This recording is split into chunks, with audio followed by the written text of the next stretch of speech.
প্রধান উপদেষ্টা মানে অন্তর্বর্তীকালীন সরকারের প্রধান উপদেষ্টা ডক্টর মোহাম্মদ ইউনূসের যুক্তরাজ্য সফরের প্রায় শেষ পর্যায়ে উনি চলে এসেছেন। এর মধ্যে 3 দিন পার হয়ে গেছে এবং কাজের কাজ কতটুকু হয়েছে এটা নিয়ে গবেষণা হতে পারে। কিন্তু সবচেয়ে বড় কথা যে নিউজটা দেখে আসলে আমি খুবই মন খারাপ করেছি সেটা হলো এই ব্রিটেনের একটা পত্রিকা ফিনান্সিয়াল টাইমস, তারা একটা শিরোনাম করেছে, শিরোনামের ভাষাটা এমন যে Keir Starmer declines to meet Bangladesh leader tracking down missing billions. মানে বিলিয়ন ডলারের সন্ধানে যে বাংলাদেশের নেতা সেখানে গিয়েছেন, তার সঙ্গে দেখা করতে ব্রিটেনের প্রধানমন্ত্রী কেয়ার স্টারমার অস্বীকৃতি জানিয়েছেন। মানে উনি দেখা করবেন না ডক্টর ইউনূসের সঙ্গে। বিষয়টা এমন যে আপনি একজনের একটা বাসায় গেলেন, বাসায় যে অনেকক্ষণ ধরে দরজা নক করছেন, কেউ দরজা খুলছে না, এবং অনেকক্ষণ পরে দরজা খুলে কাজের লোক বলল যে স্যার আপনার সঙ্গে দেখা করবে না, মানে গৃহকর্তা আপনার সঙ্গে দেখাই করবে না, আপনার তো দূরে থাক। তো এখানে হয়েছে সেই একই জিনিস।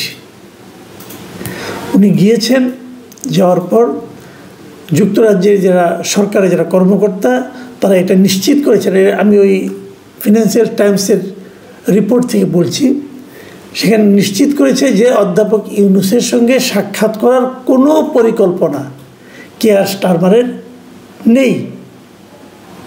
তো যেখানে উনি আপনার সঙ্গে দেখাই করবেন না, তা আপনি করে গেলেন কেন? যাওয়ার আগে বড় মুখ করে বললেন কেন যে ওনার সঙ্গে আপনার দেখা হবে? এবং দেখা হওয়ার পর আপনি ওই দেশে যারা টাকা পয়সা নিয়ে গেছে আমাদের দেশ থেকে সেগুলোকে ফেরত আনার জন্য চেষ্টা করবেন, বলবেন। এগুলি ঘটা করে বলার দরকারটা কি ছিল? যাওয়ার আগে বলেছেন, দেশবাসীকে বুঝিয়েছেন যে এটা বিশাল একটা কাজ করতে আপনি যাচ্ছেন। আসলে আপনি গেলেন কেন? এটা কি কোনো রাষ্ট্রীয় সফর ছিল? 2 দেশের মধ্যে কোনো দ্বিপাক্ষিক সফর ছিল? কিছুই ছিল না।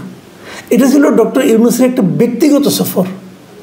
মানে উনি একটা পুরস্কার পাবেন, যে পুরস্কার পাবেন সেটাও আবার এক জটিল পুরস্কার।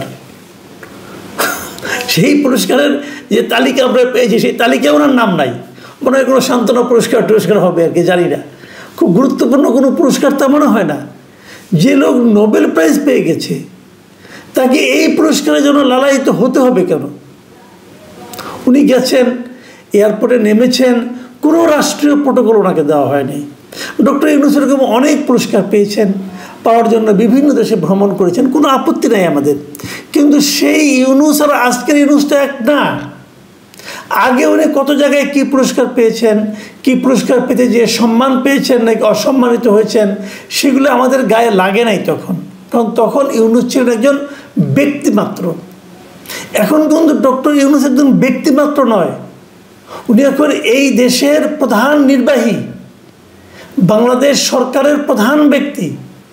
উনি যদি যে কোথাও অপমানিত হন, উনি যদি কোথাও যে অসম্মানিত হন, সেই অপমান কিন্তু কেবলমাত্র ডক্টর ইউনূসের গায়ে লাগে না, এই পুরো দেশের জাতির গায়ে লাগে।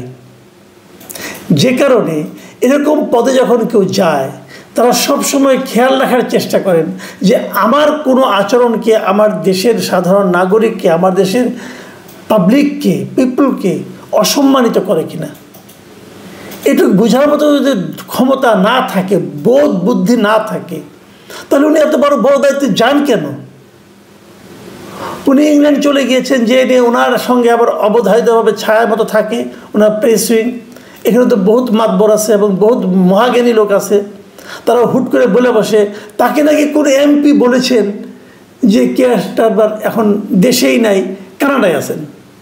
পরের দিন আমার বলতেছেন যে সম্ভবত নাকি বলেছি যে আমি কোনো ভুল বলি নাই, মিডিয়াগুলো সেটাকে নাকি বিকৃত করেছে। আরে বাবা, তুমি সম্ভবত বলবা কেন? তুমি তো কোনো মানে সাধারণ মানুষ, তুমি সরকারের প্রধান উপদেষ্টার প্রেস সেক্রেটারি, তার সঙ্গে আবার সিনিয়র সচিব, তুমি সম্ভবত বলো কেন? তোমাকে সম্ভবত বলার তো নেই, তুমি যেটা বলবা সেটা অফিসিয়াল ইনফরমেশন, সেটাই হলো অফিসিয়াল ভাষ্য হবে। যিনি অফিসিয়াল ভাষ্য দিতে জানেন না তাকে দিতে বলা হয় কেন? তার ওখানে যেতে হবে কেন? আমি ভাই বাংলাদেশে আছি অনেক বছর, কোনো প্রেস সেক্রেটারি এত মানে পলিটিক্যাল বক্তব্য দিতে এর আগে আমি আর দেখিনি। মনে হয় যেন উনি একটা রাজনৈতিক পদে আছেন। উনি গিয়ে ডক্টর ইউনূসের রাজনৈতিক উপদেষ্টা, ওই পদে বসাই দিলেই তো হয়। সমস্যাটা কি? একটা এলোমেলো অবস্থা, লেজে গোবরের অবস্থা। পুরো দেশের মানুষের কাছে বেইজ্জতি, বিদেশের কূটনীতি বিদেশের কাছে বেইজ্জতি। ব্রিটেন তো আপনাকে বেইজ্জতি করেই ছাড়লো কেন? আপনি যদি ভাবেন যে কেন একটা প্রধান নির্বাহীকে, রাষ্ট্রের প্রধান নির্বাহীকে ব্রিটেনের প্রধানমন্ত্রী বা দেখা দিলেন না কেন, একবার চিন্তা করে দেখেছেন কেন দিলেন না? এই চিন্তা করার ক্ষমতাটা কি এই সমস্ত লোকগুলো আছে? খুবই আমি বিস্মিত হয়েছি, এত বড় একটা দেশে যাচ্ছে সেখানে আমাদের পররাষ্ট্র মন্ত্রণালয়ের কেউ নাই সঙ্গে, পররাষ্ট্র উপদেষ্টা নাই, পররাষ্ট্র সচিব নাই। তাহলে কেন এই ধরনের দ্বিপাক্ষিক বৈঠকগুলো তো এরা যায়? কেউ যায়নি। কিন্তু গভর্নর, বাংলাদেশ ব্যাংকের গভর্নরকে নিয়ে গেছে না দুদক কোনো বিশ্বাসযোগ্য প্রতিষ্ঠান বর্তমানে বাংলাদেশে দুদক তৈরি হওয়ার পর কখনো এটা কোনো লেভেলে বিশ্বাসযোগ্য প্রতিষ্ঠান ছিল? টিউলিপ সিদ্দিক ব্রিটেনের এমপি, মন্ত্রীও ছিলেন, এই স্টারমারের সঙ্গে উনি মন্ত্রী ছিলেন। টিউলিপ সিদ্দিকের বিরুদ্ধে আপনি বিশাল এক অভিযোগ দিয়ে দিয়েছেন। কে দিয়েছে? এই দুদক দিয়েছে। দিয়ে এর কাছে চিঠি পাঠায়, তার কাছে চিঠি পাঠায়, সমন পাঠায়, গ্রেপ্তারি পরোয়ানা পাঠায়। তো এই টিউলিপ সিদ্দিক তো স্টারমারের সহযোগী, এখন ওখানে এমপি আছেন উনি, এবং ওনার ব্যাপারে ওনার বিরুদ্ধে যে সমস্ত দুর্নীতির অভিযোগ আমাদের দুদক তুলেছে সেটাকে তদন্ত করার জন্য স্টারমার আবার ওখানকার যে সংশ্লিষ্ট ব্যক্তি যিনি আছেন, সবচেয়ে পাওয়ারফুল লোকটা, তাকে নিয়োগ করেছেন এবং উনি সেই তদন্ত করে ওনাকে ক্লিন চিট দিয়েছেন। বলছেন না, টিউলিপ সিদ্দিকের যে সমস্ত অভিযোগ তোলা হয়েছে সেগুলো ঠিক না। তো স্টারমার কি বিশ্বাস করে? উনি বিশ্বাস করেন তার সহকর্মী টিউলিপ সিদ্দিক নির্দোষ। আর আপনি যাচ্ছেন বলার জন্য যে টিউলিপ সিদ্দিকি চোর, তার বিরুদ্ধে গ্রেপ্তারি পরোয়ানা আছে। মানে যদি টিউলিপ সিদ্দিক এসে আসে তাকে গ্রেপ্তার করা হবে। তো উনি কি আপনাকে পছন্দ করবে? আপনার জন্য লাল গালিচা বিছায় রাখবে যে আপনি আসেন, আপনার সঙ্গে আলাপ করি, আপনার সঙ্গে টিউলিপ সিদ্দিকে ধরাই দেই? কারণ উনি তো বলছেন যে আমরা তদন্ত করে পেয়েছি সে নির্দোষ। টিউলিপ সিদ্দিক নিজেও একটা চিঠি আপনার কাছে লিখেছেন ডক্টর ইউনূসের কাছে, যে উনি বলতে চেয়েছেন যে আপনারা যেগুলি করছেন সেগুলি এক পেশে। আমার উকিলের সঙ্গে দুদকের উকিলরা আলাপ করে না কেন? আমার উকিল তো তাদের নক করেছে, বলেছে, কোনো সাড়া নাই। ডক্টর ইউনূস কি বলেছেন যে না, এটা আইনগতভাবে সমাধান হবে। তো উনি তো আইনগতভাবে আপনার কাছে ক্ষমা চাইতেই চিঠি লেখেন নাই। উনি চিঠি লিখেছেন ওনার অবস্থানটা ক্লিয়ার করার জন্য। উনি চিঠি লিখেছেন যাতে নাকি ওনার আইনজীবীর সঙ্গে দুদকের আইনজীবী সহযোগিতা করে ইনফরমেশন দিয়ে যে তারা কি জানতে চায় যাতে ওরা জবাব দিতে পারে। আপনি জবাব চান না তো, আপনি মানুষকে ডিফেম করতে চান। তো ডিফেম করতে চান যে যাদেরকে, তাদের এখানে গেছেন, ডিফেম হয়ে আসতেছেন। এখন মান সম্মান থাকে আর কিছু? যদি উনি আমি আপনাকে গ্যারান্টি দিয়ে বলি, যদি উনি প্রধান উপদেষ্টা না হতেন, কেবল ডক্টর ইউনূস হতেন, কেবল নোবেল বিজয়ী ডক্টর ইউনূস হতেন, উনি কিন্তু স্টারমারের সঙ্গে দেখা করতে পারতেন। কিন্তু এখন তো উনি একটা রাজনৈতিক প্রতিপক্ষ হয়ে গেছেন। এই জিনিসটা বোঝার মতো, উপলব্ধি করার মতো যাদের ক্ষমতা নাই, যাদের সেই যোগ্যতা নাই, তারা এত বড় দায়িত্ব নেয় কেন? দেখুন কেন দেখা করে না, আমি একটু আপনাদেরকে বিশ্লেষণ করে বোঝানোর মানে উপলব্ধি করার চেষ্টা করি, আপনাদের সঙ্গে শেয়ার করি আর কি। ঘটনাটা ঘটেছে কীভাবে দেখেন। আপনারা কি জানেন যে এই মুহূর্তে ব্রিটেনের সঙ্গে ইন্ডিয়ার সম্পর্কটা কেমন? ব্রিটেনের সঙ্গে ইন্ডিয়ার এরই মধ্যে ফ্রি ট্রেড এগ্রিমেন্ট হয়ে গেছে, এবং সেই ট্রেড এগ্রিমেন্টের কারণে 2030-এর মধ্যে ব্রিটেনের সবচেয়ে মানে আপনার ব্রিটেনের যে ব্যবসা, তার বাজার ভারতেই বেড়ে যাবে কয়েকশো বিলিয়ন ডলার এই ফ্রি ট্রেড এগ্রিমেন্টের ফলে। নট অনলি দ্যাট, ভারতের প্রচুর বিনিয়োগ আছে ব্রিটেনে। এই সমস্ত কারণটা কি? কারণ হলো ভারতের 140 কোটি মানুষের একটা বড় বাজার আছে। ইউরোপে কিন্তু এখন মন্দা চলছে, এই ট্রাম্পের এই সমস্ত উল্টাপাল্টার সিদ্ধান্তের কারণে ইউরোপে কিন্তু বাণিজ্যিক মন্দা চরম আকার ধারণ করেছে। বাজারের জন্য দরকার কি? মানুষ দরকার, ক্রেতা দরকার। এই মুহূর্তে ভারত অনেক বড় একটা বাজার, সেই বাজারে ব্রিটেন ঢুকতে চায় এবং ভারতের সঙ্গে তারা চুক্তিও করেছে। কারণ যে দেশকে ভারত পছন্দ করে না সে দেশের সঙ্গে ব্রিটেন আর প্রীতি করতে যাবে না, আপনি নিশ্চিত থাকেন। তো আপনি তো সবার সঙ্গে ঝগড়া বাঁধায় বসে আছেন রে ভাই, কিভাবে হবে? আপনি বলছেন যে ব্রিটেনে আমার লোকজন অনেক টাকা পয়সা নিয়ে গেছে। ভাই, পৃথিবীর কোনো দেশ বাইরের থেকে টাকা পয়সা যারা নিয়ে আসে, লুটপাট করে নিয়ে আসে, তাদের কি ফেরত দেয় দেখেছেন কখনো? দেখেছেন? কেউ ফেরত দেয় না। আমেরিকায় কত হাজার বিলিয়ন ডলার বাইরে থেকে চলে গেছে বিভিন্ন জায়গার থেকে, তারা কি চাইলে ফেরত পাবে? পাবে না তো।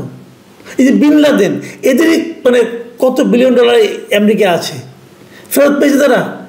এগুলি কেউ দেয় না ফেরত। নিয়ে যাওয়া সহজ, ফেরত আনা কঠিন। কানাডায় এত ভালো সম্পর্ক, কানাডা বেগমপাড়ায় কেউ টাকা ফেরত দিয়েছে? এই পর্যন্ত ডক্টর ইউনূস আসার পর পৃথিবীর কোনো দেশ থেকে 1 টাকা ফেরত আনতে পেরেছে? পারেনি। তারা হয়তো বাজেয়াপ্ত করবে, জব্দ করবে, কিন্তু আপনাকে ফেরত দেবে না। আর ব্রিটেন ওরা তো দেবেই না, বেসিক্যালি তো চোরের জাত। আপনি ভাবেন এই আমাদের পাক ভারত উপমহাদেশের সবচেয়ে পৃথিবীর গর্বের বস্তু বলা হয় না একটা, যে ওই ময়ূর সিংহাসনের মধ্যে যেটা ছিল কোহিনূর, পৃথিবীর সবচেয়ে দামি হীরা যেটাকে বলা হয়, সেই কোহিনূর কোথায় এখন? সেই কোহিনূর এখন ব্রিটেনে, ব্রিটেনের রানীর মুকুটের মধ্যে ছিল। ওটা তো আমাদের প্রপার্টি, ওরা তো নিয়ে গেছে চুরি করে, তাই না? ফেরত দিছে। আচ্ছা, আমরা মাঝে মাঝে বলি না যে পাকিস্তান আমাদের কাছ থেকে এত জিনিস লুটপাট করে নিয়ে গেছে, আমরা পাকিস্তানের কাছে এত হাজার কোটি টাকা পাই, বলি তো, দাবি করি, অমুক করি তমুক করি। পাইছে 1 টাকা? কেউ ফেরত দেয়? ফেরত দেয় না। পৃথিবীর সবচেয়ে কঠিন কাজ হলো নিজের টাকা অন্যের কাছ থেকে আদায় করা। সেই কাজ করতে ডক্টর ইউনূস গেছেন এমন এক দেশে যেখানে নাকি আবার তারা মনে করতেছেন যে ওই প্রধানমন্ত্রী যিনি খুবই ঘনিষ্ঠ টিউলিপ সিদ্দিক, সে নাকি চোর, তাকে চোর বানাতে যাচ্ছেন আপনি। পাবেন ভাই, এত সহজ না। যাই হোক, সেগুলো তারা করুক যদি পারে, আমার কোনো আপত্তি নাই। কিন্তু আমার কথা হলো, এর মাধ্যমে আপনি যে জাতিকে অপমান করছেন, এটার কি হলো? আপনি এক জায়গায় যাবেন, তার সঙ্গে আলোচনা করছেন। আমরা তো এমনি তো দেখি, আমরা তো ভাই বোনের সঙ্গে দেখা করতে গেলেও কিন্তু ফোন করে যাই যে তুমি কি আছো, আমি কি আসবো বিকালবেলা, ফোন করে যাই। আর আপনি হুট করে চলে গেলেন। মানে কুটনীতি, মানে একদম অ-ক-খ যারা জানে তারাও বলবে এটা হলো সেধে পরে বেজ্জতি হওয়া।